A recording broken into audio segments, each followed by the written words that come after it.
يا مساء الخير، ازيكم عاملين ايه؟ يا رب تكونوا دايما بخير. النهارده هنعمل طريقه قراقيش بسيطه جدا وسهله ومش مكلفه.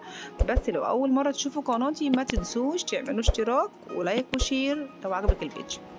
معانا كيس خميره دوبته بمعلقتين سكر وبميه فتره وقلبتهم كويس جدا وغطيت بالطبق لحد ما الخميره تتفاعل معايا، وبعد كده تبقى الخميره بتاعتي اشتغلت.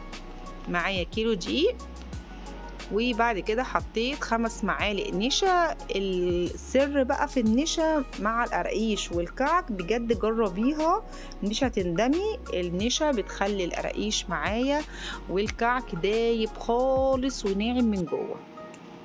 وبعد كده حطيت نص معلقة ريحة كعك وذرة ملح، وبعد كده ربع معلقة بيكنج باودر. ما تكتريش بس في البيكنج باودر، حاجة بسيطة كده على طرف المعلقة، علشان البيكنج باودر لو زودتيه بينفش الكعكاية ويكبرها وما بتبقاش نفس البصمة اللي احنا عاملينها او الشكل اللي احنا عاملينه.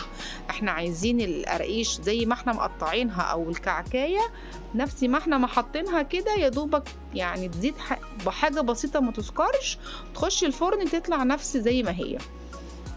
اقول لك بقى حطينا هنا ايه. حطينا دقيق، وحطينا 5 معالق نشا، وحطينا ربع معلقه بيكنج باودر وذره ملح، وطحنت ينسون على شمر حطيت نص معلقه، وبعد كده حطيت نص معلقه ريحه كعك، وبعد كده حطيت سمسم. السمسم ده يرجع لك انت بقى، حابه تحطي 5 معالق، حابه تزودي، دي حاجه ترجع لك.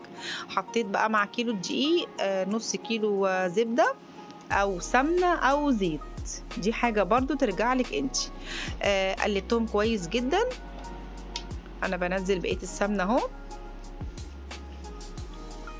حابة بقى الموضوع ما يبقاش مكلف خالص، ممكن تعمليه بزيت ذرة، يعني يكون حاجة كويسة جدا كده، وتدفيه حاجة بسيطة كده على النار، وبعد كده بقى ايه تحطيه على الدقيق. انا هقلب كده، مش ضروري برضو كمان تسخني السمنة قوي وتقدحيها زي ما كنا بنعمل، لا، تدفية بسيطة كده وانزلي على الدقيق بتاعك. هفضل بقى بس كده بتاع 10 دقايق لحد بقى ما كده العجينة بتاعتي تفتح معايا. يعني بصي هنا لونها عامل ازاي.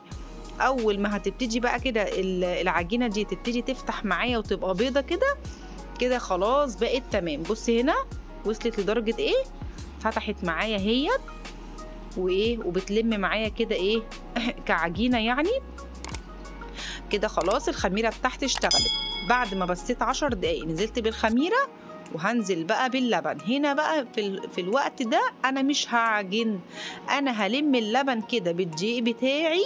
خلي بالك بس من الخطوة دي، ما تعجنيش، لم اللبن كده بالدقيق، مش هتكملي ثانية. وبعد كده خلاص تبقى العجينة بتاعتي كده بقت تمام. الخطوة دي برضو نفس خطوة الكعك، بس طبعا ما بنحطش الشمر واليانسون، يعني في حاجات بتتحط وفي حاجات ما بتتحطش. وبعد كده خلاص انا لميت اهو العجينه معايا، بصوا ما بتشققش خالص، تبقى هي كده بقت معايا تمام. في اللحظه دي بقى كده خلاص هبتدي بقى اجيب السيجان بتاعتي والصينيه واشغل الفرن.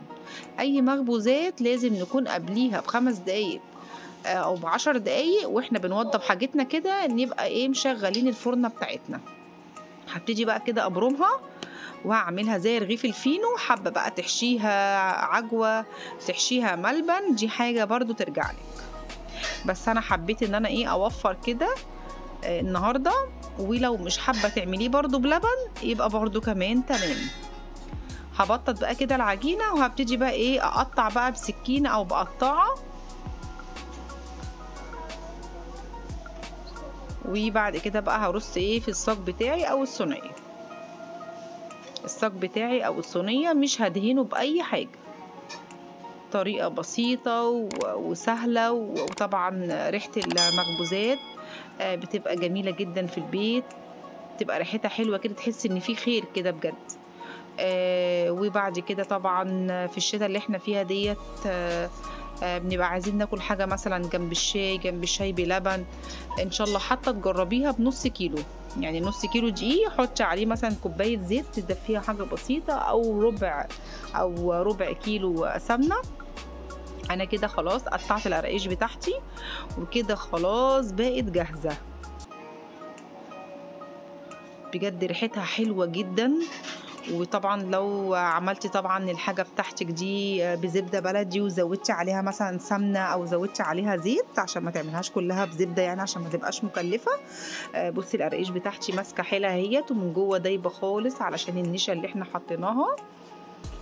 الله اكبر، الله اعظم، اشهد ان لا اله الا الله واشهد ان محمد رسول الله. كده خلاص خلصنا اهو القراقيش بتاعتنا، ويا رب يكون الفيديو الجميل دوت عجبكم.